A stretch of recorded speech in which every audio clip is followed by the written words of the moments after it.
Consumer electronics से लेकर automobiles तक हर सेक्टर की कंपनी फेस्टिव सीजन में होने वाली जोरदार बिक्री में अपनी हिस्सेदारी बढ़ाने के लिए तैयार है। इसके लिए कारोबार जगत इस बार के फेस्टिव सीजन में बिक्री बढ़ाने के लिए विज्ञापनों पर जमकर पैसा खर्च करने को तैयार है।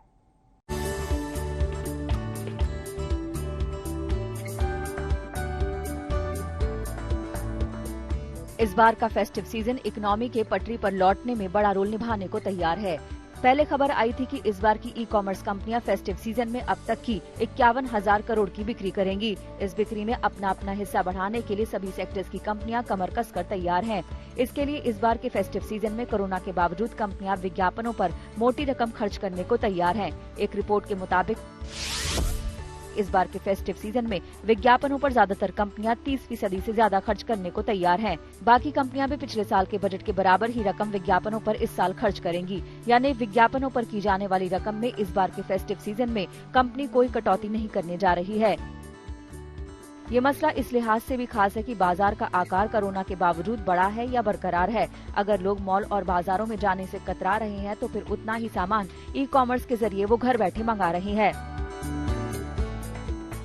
ये खबर भारत की इकोनॉमी के लिहाज से भी बेहद खास है, क्योंकि भारत की खपत आधारित अर्थव्यवस्था है। यानी जितना ज्यादा लोग खर्च करेंगे और पैसे का फ्लो बढ़ेगा, उतनी ही ज्यादा यहाँ की अर्थव्यवस्था की रफ्तार तेज होगी। बहरहाल अगर आंकड़ों के लिहाज से बात करें तो फिर LG इस बार विज्ञापन का बजट 30% बढ़ाएगी, जबकि सैमसंग भी विज्ञापनों का बजट बढ़ा रही है। नई SUV के लॉन्च की वजह से टोयोटा मोटर्स का विज्ञापनों पर खर्च अप्रैल-अगस्त के मुकाबले अक्टूबर-नवंबर में 200% बढ़ने वाला है। नई थार के लॉन्च के बहाने महिंद्रा एंड महिंद्रा का विज्ञापनों पर खर्च अक्टूबर-दिसंबर तिमाही में दोहरे अंक में बढ़ेगा। कुल मिलाकर ऑटो कंपनियां तिमाही दर तिमाही विज्ञापनों पर खर्च किए जाने वाला खर्च 15 से 20% तक बढ़ा रही है। इस खर्च के बढ़ने की एक बड़ी वजह लॉकडाउन भी है, जिसके चलते ज्यादातर कंपनियों का मार्केट बजट खर्च नहीं हो पाया। अब ये रकम फेस्टिव सीजन में कंपनियां खर्च करेंगी। इससे उम्मीद है कि इस साल भी विज्ञापनों पर किए जाने वाला कुल खर्च बढ़ सकता है। 2019-2020 में कंपनियों ने विज्ञापन पर 75,500 करोड़ रुपए खर्च किए थे। ये आंकड़ा 2018-2019 के मुकाबले 11% बढ़ा था। कंपनियों का मानना है कि वो विज्ञापनों पर जितनी रकम खर्च कर रही हैं, उससे कहीं ज्यादा रिटर्न उन्हें हासिल हो जाता है। विज्ञापनों पर खर्च करने की अगुवाई जिन सेक्टर्स के हाथ में है, उनमें शामिल है electronics, automobiles, e commerce, FMCG। इन कंपनियों ने इस बार IPL के साथ ही विज्ञापनों पर खर्च बढ़ाना शुरू कर दिया है। आज तक ब्यूरो।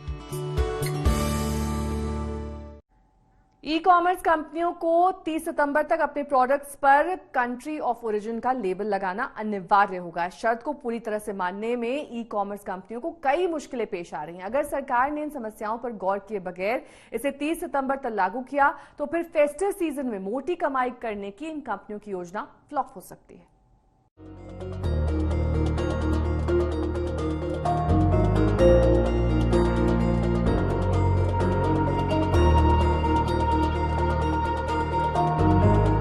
कोरोना काल में सोशल डिस्टेंसिंग ने बाजार की सूरत बिगाड़ कर रख दी है। खरीदारी के लिए लोगों की भीड़ से भरे रहने वाले बाजार और मॉल्स अब ग्राहकों के इंतजार में पलक पावड़े बिछाए बैठे हैं। लेकिन कोरोना फैलने के डर से ग्राहक हैं कि घर से निकलने को राजी नहीं। जरूरत का हर साजो सामान वो ई कॉमर्स कंपनियों के जरिए ऑनलाइन मंगाने का विकल्प आजमा रहे हैं। इससे ई कॉमर्स कंपनियों का मार्केट छलांग लगा रहा है। लेकिन इस तेजी के बीच में ई कॉमर्स कंपनियों को अब कंट्री ऑफ ओरिजिन बताना जरूरी हो गया। 30